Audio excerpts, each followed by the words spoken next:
നിങ്ങളുടെ favourite shows ഇനി ഒരിക്കലും മിസ്സാവില്ല. ഇപ്പോൾ C5 കാണും നിങ്ങളുടെ ഫേവറേറ്റ് ഷോസ് തികച്ചും സൗജന്യമായി. ഈ പുഷ്പങ്ങൾ കയ്യിൽ വെക്കുക.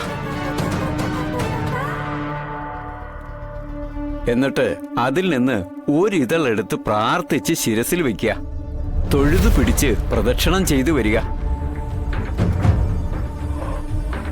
പ്രദക്ഷിണം ചെയ്യുമ്പോൾ ശ്രദ്ധിക്കേണ്ട ഒരു കാര്യമുണ്ട്. ആർക്കു വേണ്ടിയാണോ ആയുഷ് ഹോമം നടത്തുന്നത് അവർക്ക് ദീർഘായുസ്സും ആരോഗ്യവും കിട്ടാൻ പ്രാർത്ഥിക്കുക.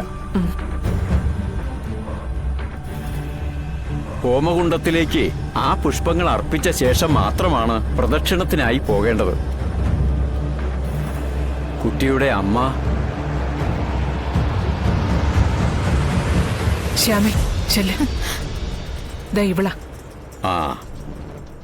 ഇതിൽ അമ്മയുടെ പ്രാർത്ഥനയ്ക്കാണ് മുഖ്യസ്ഥാനം.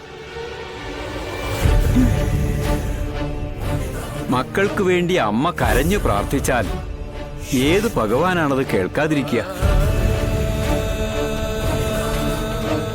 ഒരു കുട്ടിക്ക് ജന്മം നൽകുക എന്നതുപോലെ തന്നെയാണ് ആ കുഞ്ഞിന്റെ ആയുസ് നിലനിർത്തുക എന്നതും.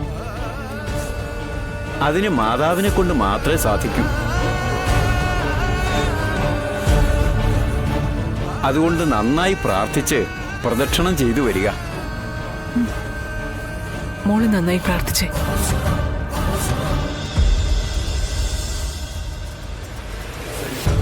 ഭഗവാനെ, അമ്മയുടെ സ്ഥാനം മാത്രം എനിക്ക്. എന്റെ പപ്പിമോളെ കാത്തോണേ.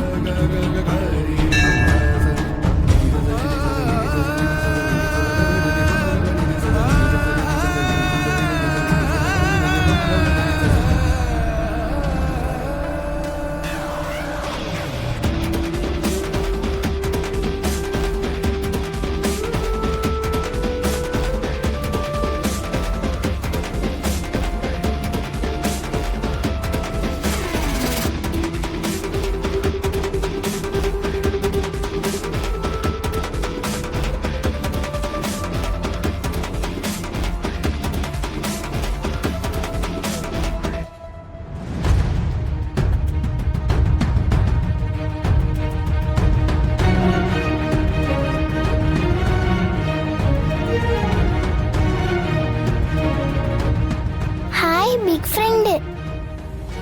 ഹായ് സദ്യേ. Hi puppy.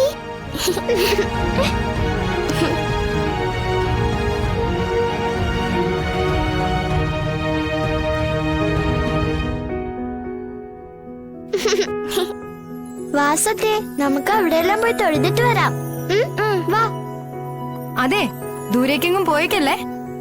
ഹോമം നടക്കുമ്പോ രണ്ടുപേരും അവിടെ ഉണ്ടായിരിക്കണം. ശരി അമ്മേ.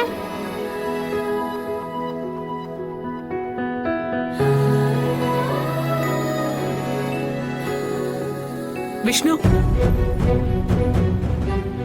ഇതൊരു ക്ഷേത്ര. ഇവിടെ ചില മര്യാദകളൊക്കെ ഉണ്ട്. അതിവിടെ വരുന്നവരൊക്കെ അതാരായാലും പാലിക്കേണ്ടതാ. അതിനിപ്പോ ഇവിടെ എന്താ ഉണ്ടായത്? പലതും ഉണ്ടാകാതിരിക്കാനാ ഞാനിപ്പോ അത് പറഞ്ഞത്. അമ്മയെ കൂടി കൊണ്ടുവരായിരുന്നില്ല കുഞ്ഞേച്ചി? അതിനിവിടെ കല്യാണം നടക്കുന്നില്ലല്ലോ, കുടുംബത്തെ മുഴുവൻ വിളിച്ചു വരുത്താനായിട്ട്. അമ്മ എന്തൊക്കെയാ പറയുന്നേ? ഇത് പപ്പിമോളുടെ പേരിൽ നടത്തുന്ന ഹോമല്ലേ? അതിൽ പങ്കെടുക്കാനുള്ള അവകാശം ശ്യാമയുടെ വീട്ടുകാർക്കുള്ളതല്ലേ? ഡൗൺലോഡ് ചെയ്യൂ C5 ആപ്പ്. കാണൂ എല്ലാ എപ്പിസോഡുകളും സൗജന്യമായി.